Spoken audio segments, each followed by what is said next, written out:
Alors, je rappelle donc à nos internautes qui nous suivent que nous sommes avec Alassane Kapi, qui est un jeune entrepreneur. Nous sommes ici à Kopargo, sa commune d'origine, apiculteur depuis plusieurs années. Vous êtes passé de la production, de la récolte en tant qu'amateur et aujourd'hui en tant que professionnel.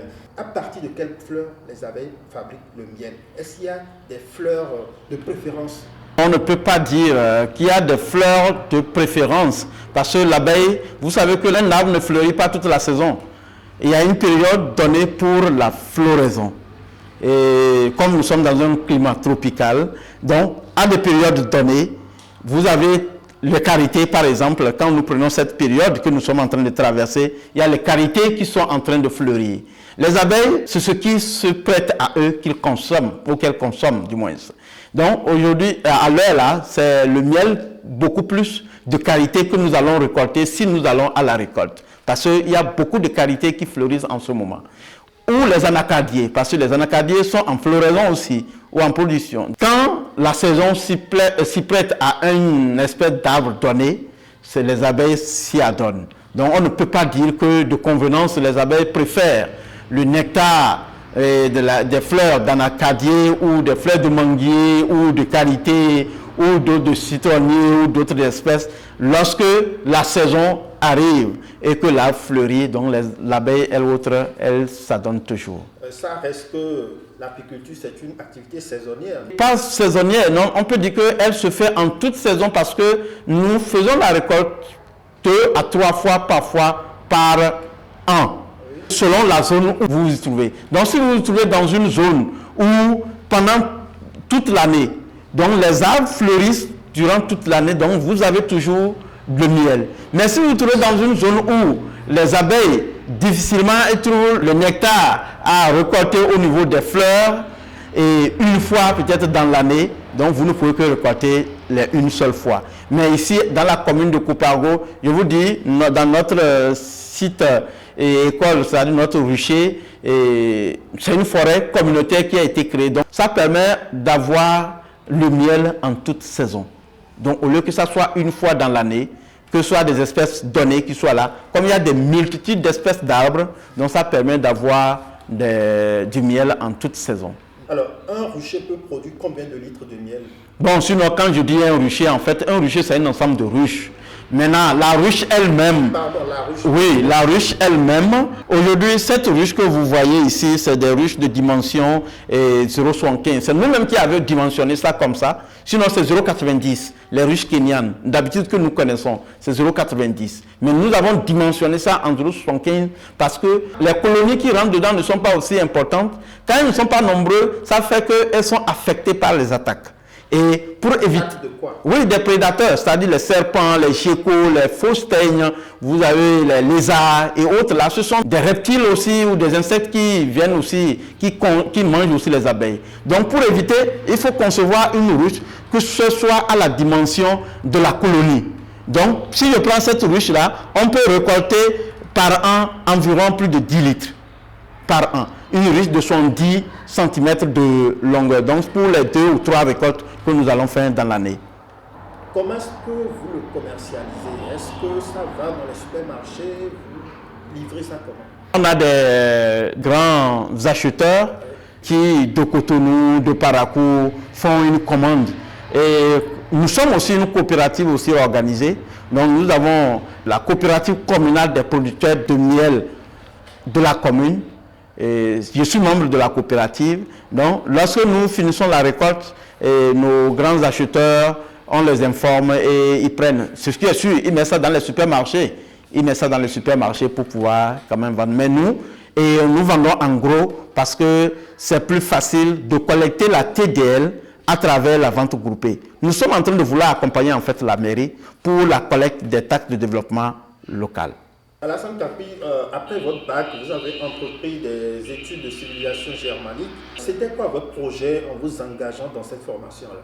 Bon, sinon mon projet en fait, c'était quand même de devenir un enseignant de germanistique au niveau des CEG, des collèges d'enseignement de ma commune, de Kopargo. Et j'ai eu quand même à le faire parce que depuis 2008, quand j'ai fini avec la licence, j'ai continué, j'ai enseigné dans les collèges de Copargo et de Diougou jusqu'en 2010, et où j'ai créé l'ONG. Donc j'ai travaillé avec le programme dont je vous avais parlé, le VET-VET, et après j'ai créé l'ONG, avant maintenant aujourd'hui de continuer avec mes activités d'apiculteur. L'allemand est vraiment un outil pour vous. Oui. Et ça prouve que ces langues étrangères ont leur intérêt.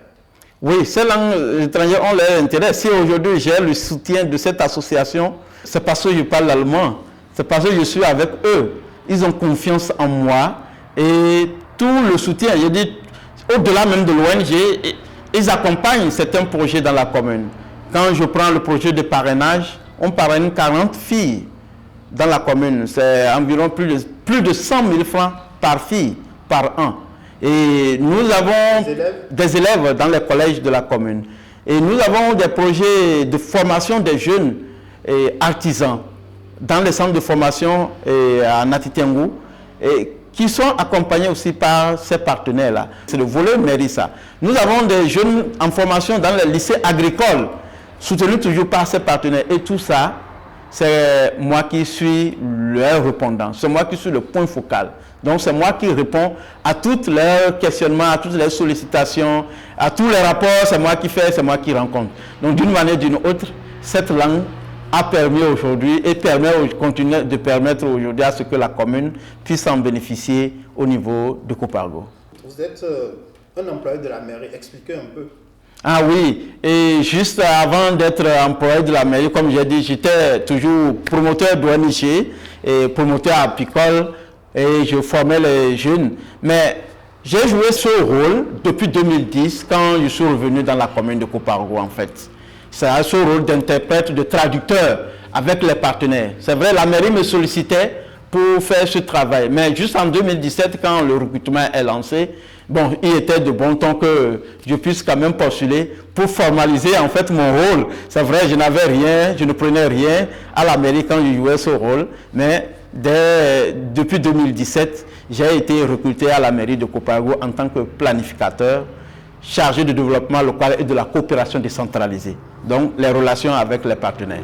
Donc, je joue ce rôle-là aujourd'hui, en plus les activités apicoles que je mène de production. Quelle ambition nourrissez-vous pour votre secteur apicole, pour le Bénin? Bon, si on va au-delà de la commune, est-ce que vous avez des ambitions d'aller plus loin? Oui, au Bénin, il faut que le secteur soit de plus en plus professionnalisé.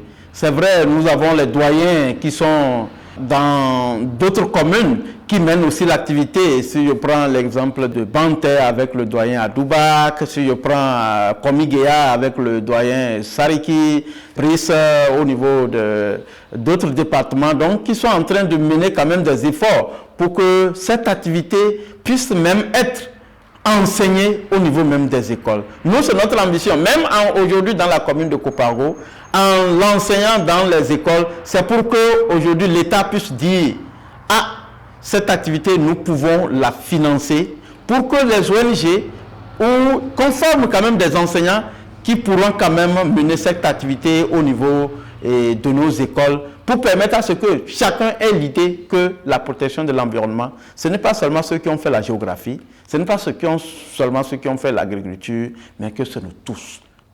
Plus nous protégeons notre environnement, plus ceux qui jouissent des avantages de l'environnement ont quand même les facilités pour nous accompagner. Indépendamment de vous, est-ce que ces partenaires allemands ont financé d'autres initiatives au Bénin de production apicole? Non, c'est seulement dans la commune de Copargo qui finance les projets apicoles. C'est vrai, ils sont dans la commune de Toviklen, ils sont aussi en partenariat avec la mairie de Toviklen, mais ce n'est pas sur les projets apicoles.